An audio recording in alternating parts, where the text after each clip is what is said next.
ಆಶ್ರಮವೇ ಅರಮನೆ ಸ್ವರ್ಗವೆಂದು ತಿಳಿದು ಬರುವೆನು. ಕಂಡಿಯಾದೇವ ಮಹಾನುಭಾವ. ರೇಣುಕಾ ಮತ್ತೆ ಹೇಳಲು ಕೇಳು.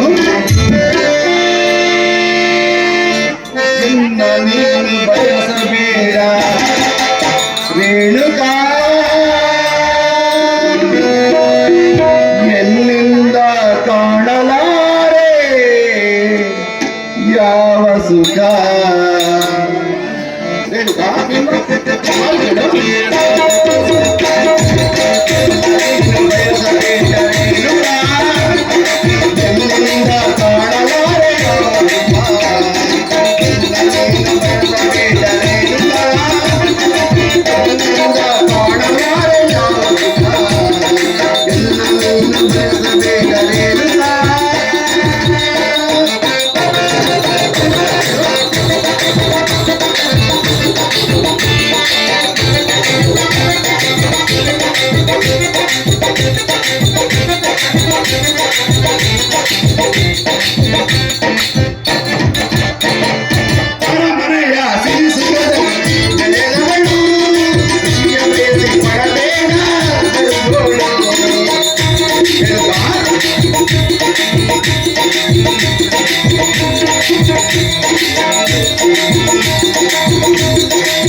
ರಾಜಕುಮಾರಿ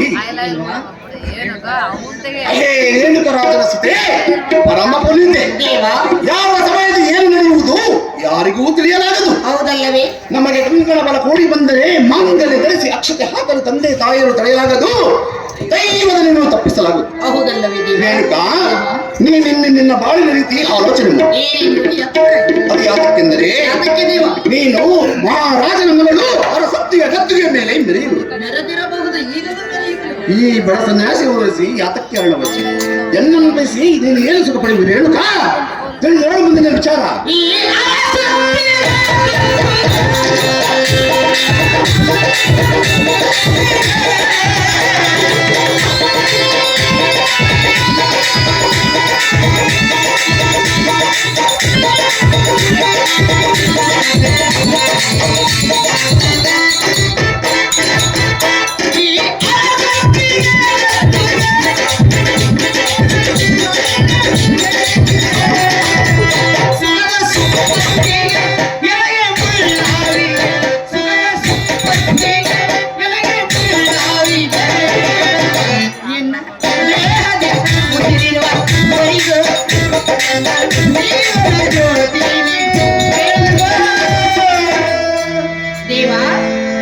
ರೇಣುಕಾ, ಅರಸತ್ತಿಗೆಯ ಗದ್ದೆಗೆಯನ್ನೇರಲು ಎಂದಿಗೂ ಬಯಸಲಾರೆ.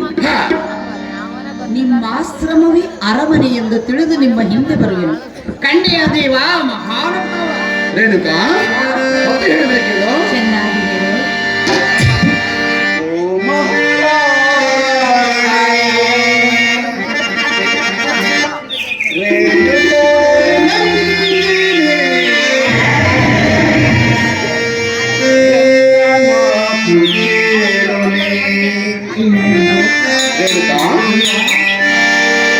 ಓ ಮಹಾರಾಣಿ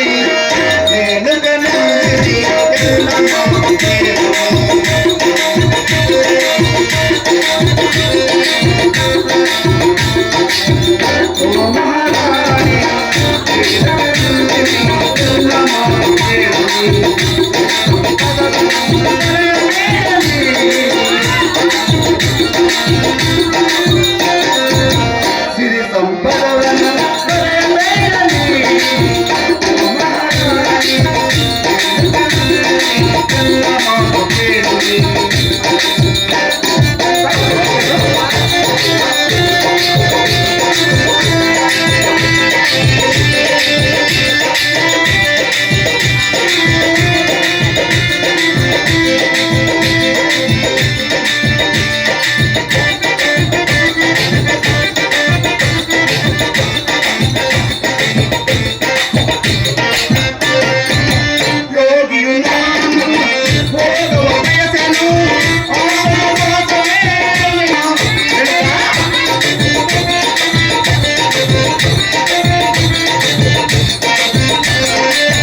ಯೋಗಿಯು ನಾನು ಬಯಸಲು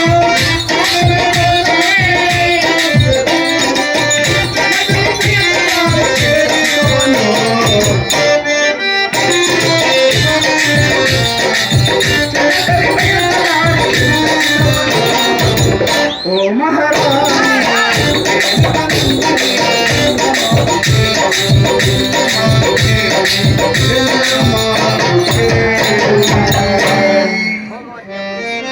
ಆಲೋಚನೆ ಮಾಡು.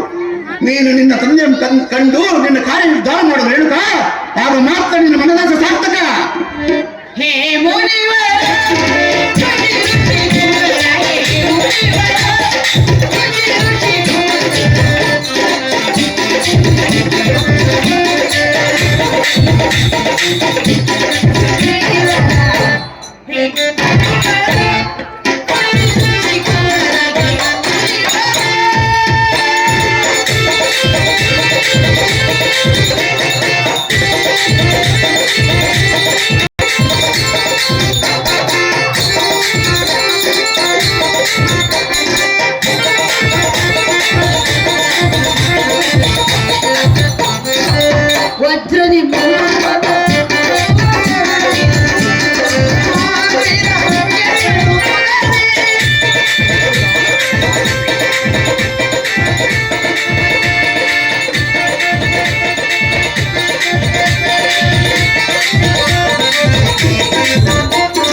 ವಜ್ರದಿ ಮೃದು ಹುಡುಕಿದಂತೆ ಶೋಧನೆ ಮಾಡಲು ಬರಬೇಡಿ.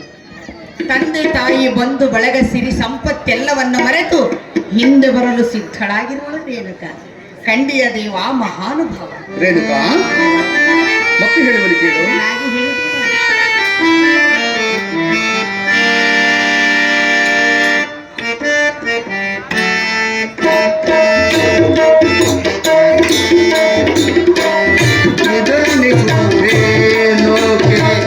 ಅವಸರವೇ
ಮನ್ನಿಸುವೆ ಅವಸರವೇ.